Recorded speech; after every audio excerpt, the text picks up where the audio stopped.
Hey, it's Peter Reed Miller on Sports Photography. Today we're going to tell a story from the vault. A little behind the scenes information on how things happened or how they didn't.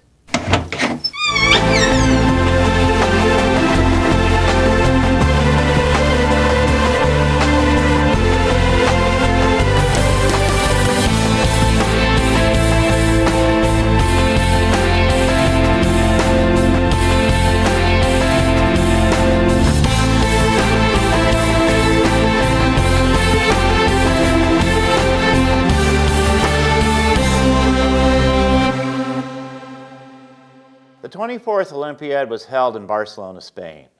I flew over from LA, long flight, I was tired, got in the afternoon, and I really wanted to go to sleep. Well, I really wanted to have dinner, have a couple drinks, go to sleep. My boss at the time, Steve Fine, who was the assistant photo editor, recommended, as bosses do, that we attend the opening ceremony rehearsal. So off we went, and it was interesting, you know, it was quite a pageantry kind of a thing. But what we learned out of the whole thing was at the very end, how they were going to light the Olympic torch. Now, lighting the Olympic torch is kind of like, that's the official opening of the Olympics, official opening point of the Olympics. So, here we go. Here's the archer. He's on stage. I'm shooting with a 500 millimeter lens.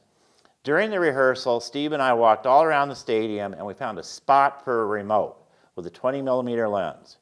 And so when he fires the arrow, the remote fires, and you get this. You get the whole track of the arrow. Now, this is not a picture that you would have been able to do in the moment. You wouldn't have been able to say, oh, he's going with that arrow. Oh, I'll make a time exposure. This was the result of preparation. You know, seeing this archer shoot this arrow through the torch really gave us an idea, really gave us some food for thought. And we looked around the stadium and we saw what we thought was a good spot to mount a remote. It was not a photo position. We would have not ever put a camera up there. And the other thing is, when you're at a games like this, in Barcelona there were probably 1,200 photographers. There were probably 2,400 in Rio. You're all shooting the same thing from the same spot. And so you really need to work extra hard to get something different. And this was something different, and it came out of our going to this event and our preparation and our thought that we put into it. So to make a picture like this, to make something special, is really an achievement, really an achievement. And this is the way it ran in the magazine, kaboom. And so this is a wrap for this episode of Peter Reed Miller on Sports Photography, Behind the Scenes in the Vault. Please write if you have any questions at all, and please subscribe. Thank you.